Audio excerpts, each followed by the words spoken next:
함께 기도드리겠습니다. 하나님, 은혜 베푸시기를 기뻐하시며 저에게 하루를 허락하심을 감사드립니다.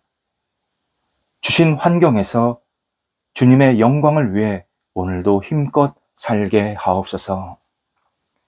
호흡하며 주님께서 주신 생명의 손길을 경험하게 하옵소서.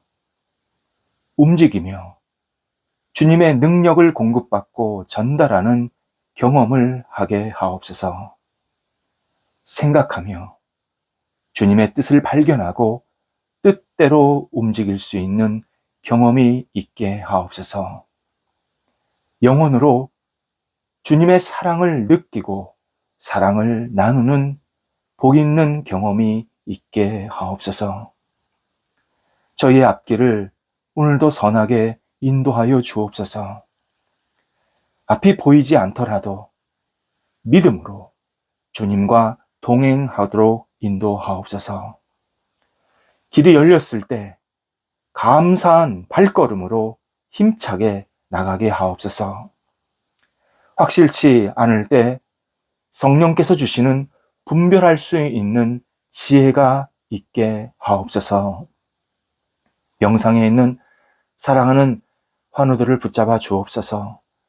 오늘도 주님의 손길과 긍휼을 기다리오니 하늘문을 열어주시어 하나님의 치유와 회복의 손길이 임하여 주시고 나아지게 하시고 조금씩 예수 그리스도의 놀라우신 치유의 광선을 말미암아 힘차게 삶을 살아갈 수 있는 기회를 허락하여 주옵소서.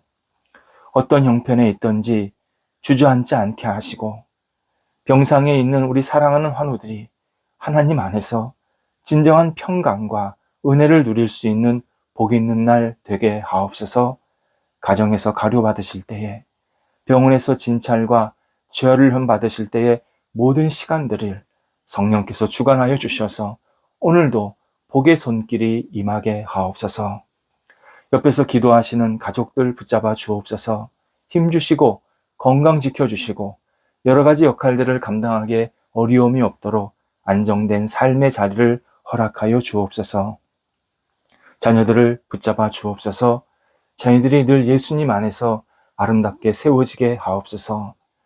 하나님의 말씀이 영혼 깊은 곳에 들어가게 하시고 진리의 굳건히 서서 세상을 하나님과 함께 힘차게 나아갈 수 있는 열정이 넘치는 자녀들 되게 하옵소서. 작은 일에 또는 큰 일에 어떤 역할을 감당하든 하나님의 뜻을 생각하며 담대하게 나아가게 하시고 일들을 통해서 주님의 뜻을 하나씩 이뤄갈 수 있게 하옵소서.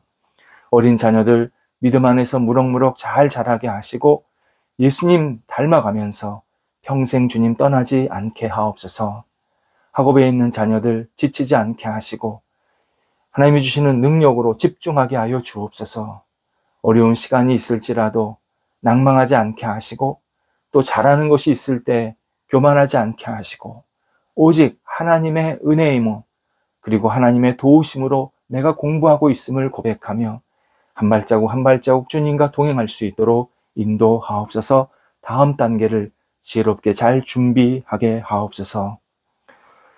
장래 여러 가지 일, 직업, 또 삶의 문제, 만남을 가지고 계속 기도하고 있는 자녀들이 있습니다. 함께 하셔서 문이 활짝 열리게 하시고 하나님의 도움의 손길로 말미암아 오늘도 힘있게 모든 역할들을 감당하며 주의 주시는 능력으로 비전을 갖고 열정을 갖고 앞을 향해 나아가며 분복을 누릴 수 있는 날이 되도록 인도하옵소서. 사랑하는 성도들의 일터를 붙잡아 주옵소서. 성도들의 일터가 오늘도 주의 은혜 가운데서 든든히 세워지게 하시고 안정되게 하시고 확장되도록 함께 하옵소서. 손대고 계획하는 일들이 하나님 은혜 가운데서 하나씩 잘 진행되게 하시고 형통하게 하시고 열매가 맺히도록 인도하옵소서. 다양한 교류가 있습니다. 하나님 시작된 교류가 은혜 가운데서 잘 진행되고 마무리되게 하시고 또 다른 교류가 계속 이어지게 하옵소서.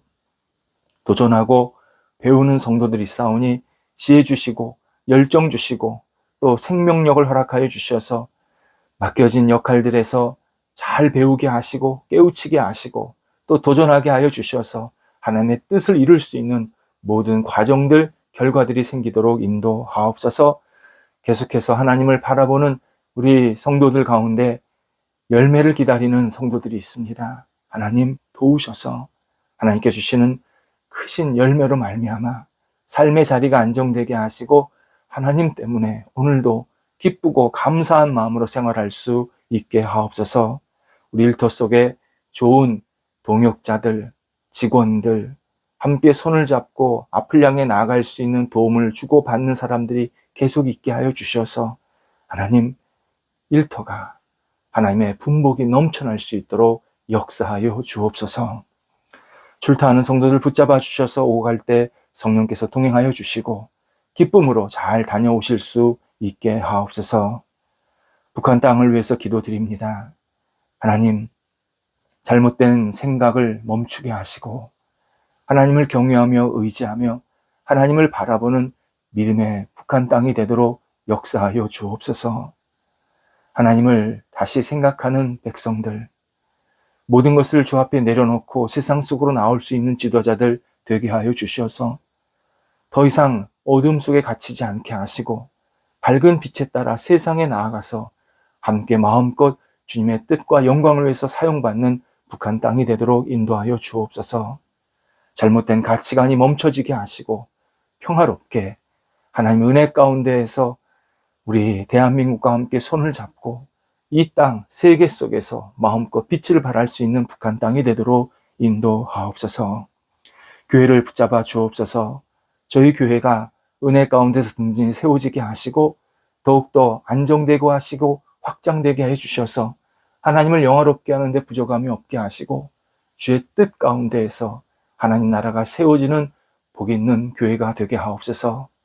말씀이 늘 주의 은혜 가운데서 펼쳐지게 하시고 말씀을 듣는 성도들 또 인터넷으로 함께 예배드리는 성도들 성령께서 함께 하셔서 하나님을 경외하며 의지하게 부족함이 없게 하시고 사랑의 교제가 현장에서 계속 나타날 수 있도록 인도하옵소서. 오늘도 성도들 깨어있는 영혼으로 살게 하시고 하나님 은혜 가운데서 성도들이 굳건히 세움받고 이 땅에서 어떻게 살아야 할지 흔들리지 않고 깨어있는 영성으로 오늘도 하나님께 기쁨이 될 수 있도록 인도하옵소서. 예수님의 이름으로 기도드립니다. 아멘. 오늘 우리에게 주시는 하나님의 말씀은 신약성경 마태복음 28장 18절에서 20절까지의 말씀입니다. 마태복음 28장 18절에서 20절입니다. 살아계신 하나님의 말씀을 봉독합니다. 예수께서 나와 말씀하여 이르시되 하늘과 땅의 모든 권세를 내게 주셨으니 그러므로 너희는 가서 모든 민족을 제자로 삼아 아버지와 아들과 성령의 이름으로 세례를 베풀고 내가 너희에게 분부한 모든 것을 가르쳐 지키게 하라. 볼지어다 내가 세상 끝날까지 너희와 항상 함께 있으리라 하시니라. 아멘. 세계적인 정신과 의사인 조지 베일런트가 그의 책 웰 에이징이라는 그 글에서 사람이 멋지게 나이 드는 법이 무엇인지를 언급하고 있습니다. 그는 40년 동안 사람들을 진찰하고 대하면서 정신적으로 그리고 육체적으로 매우 건강한 사람들을 보게 되었습니다. 그리고 그들에게 어떤 공통점이 있는지를 찾았고 그 공통점을 우리 일반인들에게 알려주는 내용입니다. 건강하게 나이 들어가고 건강하게 사는 방법 6가지를 말합니다. 먼저 나이가 들면 여러모로 자신이 조금씩 부족해진다라는 사실을 기꺼이 받아들이는 태도가 있어야 합니다. 그는 인내로 받아들이라 라는 표현을 썼습니다. 내가 부족하고 좀 이렇게 서툴러진다라는 것을 나 스스로에 대해서 인내하면서 받아들여라. 그렇게 권면을 합니다. 나이가 들면 다른 사람의 도움이 필요하고, 그리고 그 도움을 감사함으로, 정말 소중한 마음으로 받아들일 줄 아는 태도, 이것이 건강한 모습이었습니다. 두 번째는 희망을 놓치지 않고 자신의 삶을 지속해서 기대감으로 세우는 태도가 필요합니다. 그가 표현하기를 사람은 자신을 희망으로 메인테인이라는 표현을 썼습니다. 메인테인 하라. 메인테인. 건물을 꾸준하게 보수하고 관리해서 건물이 오래되었지만, 많이 낡았지만 지저분하지 않고 깨끗하게 잘 활용할 수 있는 그런 모습, 그런 일들을 메인테인이라고 표현을 합니다. 그러니까 우리가 나이가 들어도 희망을 잃지 않아야 마음이 깨끗해지고 정돈이 된다는 겁니다. 희망을 잃어버리면 내 마음도 어두워지고 지저분해져서 내가 나이에보다 훨씬 더 늙게 사는 그런 모습을 많이 보게 되었다고 합니다.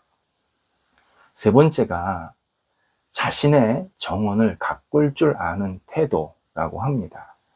자신이 좋아하는 취미생활, 또 마음을 즐겁게 하는 어떤 일들에 대해서 잘 참여하라고 권면합니다. 특히 삶의 근원적인 기쁨을 얻기 위해서는 일시적인, 그리고 잠시 얻게 되는 행복은 과감히 포기하라는 겁니다. 좀 더 큰 즐거움을 위해서 작은 즐거움은 때로는 내려놓을 줄도 알아야 된다. 이렇게 이야기해 줍니다. 네 번째는 자신의 과거를 진지하게 돌아보되 과거의 성공이나 실패에 머물지 말고 변화에 잘 적응하는 태도가 필요합니다.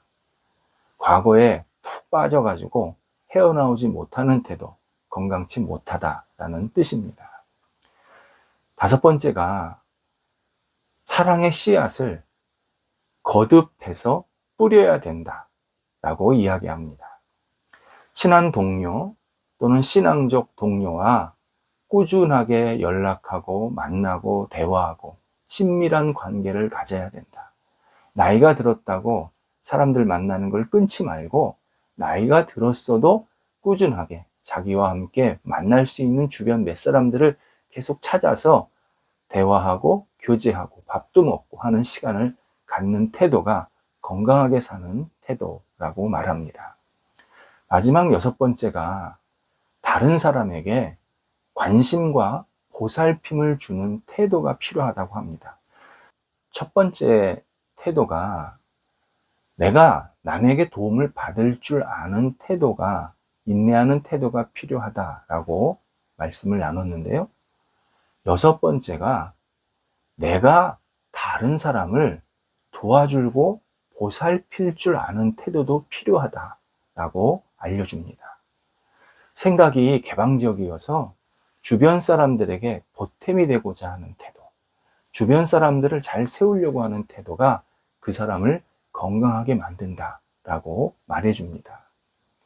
다섯 번째, 여섯 번째. 다섯 번째가 좋은 동료와 함께 계속 만남을 가져야 된다. 여섯 번째가 다른 사람을 잘 관심 갖고 보살피고 세워줄 줄 알아야 된다. 이 두 가지가 참 중요한 내용이었습니다. 마치 저자는 성경에서 있는 내용들을 전문적 지식으로 이렇게 잘 정리해 놓은 것처럼 우리들에게 유익하게 건강하게 사는 방법을 소개하고 있습니다. 어제 신앙인은 주님과 함께 하면서 익어가야 한다. 영적으로 익어가야 한다. 라는 말씀을 나누었습니다. 오늘 본문은 예수님께서 본격적으로 신앙인이 마지막까지 곧 하나님이 부르실 때까지 어떻게 살아야 하는지 알려주시는 내용입니다. 세 가지의 외적인 명령입니다. 평생 우리가 지니고 살아야 할 사명입니다. 본문은 예수님께서 우리가 예수님을 만나고 예수님께 우리의 믿음을 전적으로 드리면 예수님은 우리가 평생 이 세 가지의 명령을 수행하면서 잘 생활할 수 있게 한다. 건강하게 생활할 수 있게 해주시겠다. 약속이기도 합니다. 먼저 제자로 삼아서, 주변 사람들을 제자로 삼아서 세례를 주라고 명령하십니다. 제자 삼는 것과 세례를 주는 것은 많은 사람들이 이렇게 분리해서 생각하는 경향이 있습니다. 뭐 분리해도 괜찮은데요. 저는 그냥 성경대로 설명을 드리면 두 문장이 연결이 되어 있습니다. 제자로 삼아서 끝내는 게 아니라 제자가 되면 세례까지 줘서 잘 생활하게 된다. 이게 연결이 되어 있는 겁니다. 그래서 하나로 볼 수 있습니다. 그가 누군가 성부, 성자, 성령의 이름으로 세례를 받을 수 있도록 우리는 주변 사람들에게 관심을 갖고 신앙적으로 인도하는 삶을 평생 살아야 된다라고 예수님께서 말씀하십니다. 이것은 상대방이 예수님을 믿게 하는 일로 끝나지 않고 그냥 당신 예수 믿었군요. 잘했어요. 그리고 끝나지 않고 그가 지속적으로 예수님과 영적인 교제를 할 수 있도록 삼위 하나님과 친밀한 교제를 할 수 있도록 우리가 계속 도와줘야 된다. 관심을 갖고 계속 협력해 줘야 한다. 라는 의미입니다. 먼저 믿은 신앙인은 상대방이 하나님 안에서 하나님의 임재를 더욱 체험하도록 돕고 이런 생활을 자신의 생활의 으뜸으로 우선으로 받아들이도록 도와주어야 합니다. 이것이 우리의 삶의 첫 번째 사명입니다.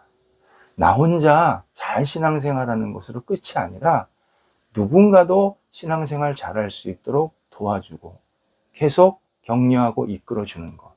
첫 번째 사명입니다. 두 번째가 예수님은 우리에게 분부한 모든 것을 가르쳐 지키게 하라 명령하십니다. 여기서 가르침은 신앙 이론을 가르치는 것이 아닙니다. 누군가에게 신앙 이론이 이렇다 이런 원론적인 것을 가르치는 게 아닙니다. 하나님의 자녀로서 어떻게 살아야 하는지 실천을 위한 가르침입니다. 하나님의 자녀로 사는 것이 얼마나 큰 생명과 결실을 맺게 하는지 알려주면서 주님께 순종하도록 계속 돕고 이끌어주는 태도를 말합니다.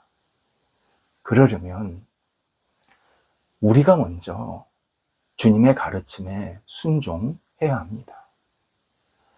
바로 두 번째 사명은 주님의 말씀에 마지막까지 순종하는 삶입니다.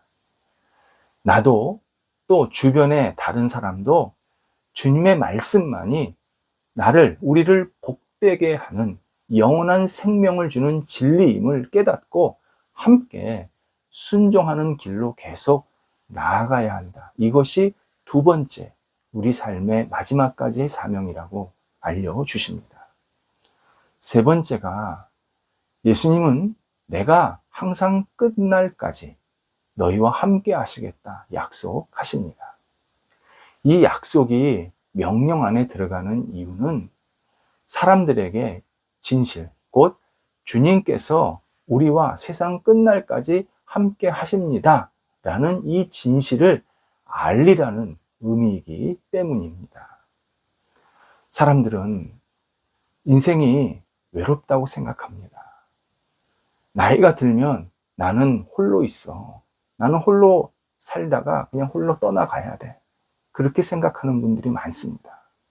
그러나 주님을 의지하고 믿는 사람은 주님께서 그를 너무 사랑하시고 받아주셔서 마지막에도 그를 절대 놓치지 않고 함께 하신다고 약속하십니다. 나아가 영원히 함께 하시겠다고. 이 땅에서만 함께 하시는 게 아니라 영원히 함께 하시겠다고 약속을 하십니다. 우리가 주님을 놓치지 않으면 신앙인은 절대 주님께 버림받지 않습니다. 우리가 주님을 믿고 의지하면 주님은 나를 너무 사랑하셔서 어떠한 순간에도 어떤 형편에도 우리를 놓치지 않으십니다. 또 하나, 이 말씀 세 번째는 예수님께서 주신 앞에 두 가지 사명을 적당히 끝내고 나는 사명을 다했다, 나는 더 할 일이 없다라고 멈추려는 우리의 마음을 다시 추스르고 가다듬게 만듭니다. 주변 사람들을 신앙으로 세우고 그들과 함께 하나님의 말씀에 순종하는 삶은 세상 끝날까지 신앙인이 감당해야 할 일, 사명임을 우리는 반드시 잊지 말아야 합니다. 내가 한두 번 순종했다고, 한두 번 다른 사람들을 하나님께로 이끌었다고 끝이 아니라 마지막까지 내가 이 일을 해야 한다. 그래서 예수님께서 끝날까지 내가 너와 함께 하시겠다고 약속을 해주고 계십니다. 예수님은 우리가 이 땅을 살면서 마지막까지 해야 할 일들을 분명히 주셨습니다. 우리가 예수님을 믿는다면, 정말 진심으로 믿는다면 이 사명을 잘 감당해야 합니다. 만약 여러 가지 형편상, 몸이 좀 불편한다든지 또 여러 가지 상황이 안 돼서 형편상 내가 이 사명을 못 감당하면 그렇게 하는 사람을 도와주고 기도하고 격려하고 축복하는 일, 그것도 중요한 사명입니다. 그래서 우리는 내가 직접 예수님께서 말씀하신 이 사명을 감당하든지 아니면 이 일을 감당하는 누군가를 계속 도와주고 협력하는 것, 이 모두가 우리 인생에게 주신 크나큰 외적인 명령이요 사명입니다. 사명으로 사는 사람, 건강하게 사는 인생을 살게 됩니다. 사명으로 사는 사람은요, 영혼이 늙지 않습니다. 사명감으로 굳건히 무장이 되어 있으면 내 육체적인 나이가 좀 있어도, 또는 반대로 육체적인 나이가 젊어도 누구보다도 열정 있고 힘차고 의미 있게 살아가게 만드십니다. 기도하겠습니다. 하나님, 저희가 주께서 명령하신 이 명령에 따라 평생을 살아가도록 인도하여 주옵소서. 사명감으로 살게 하여 주옵소서. 저희들에게 주신 이 호흡을 마음껏 주의 영광을 위해서 쓰임받게 하시고, 저뿐만 아니라 주변 사람들에게 하나님의 은혜와 사랑을 마음껏 나누며 함께 손을 잡고 주님과 동행하는 저희들이 될 수 있도록 인도하여 주옵소서. 세상 끝날까지 함께 하신다 하셨사오니 하나님, 오늘도 주님 의지하면서 우리가 해야 할 여러 가지 역할들, 그리스도의 사랑과 은혜를 나눠주며 주의 기쁘신 뜻대로 순종하는 복 있는 삶이 이어질 수 있도록 인도하여 주옵소서. 예수님의 이름으로 기도드립니다. 아멘.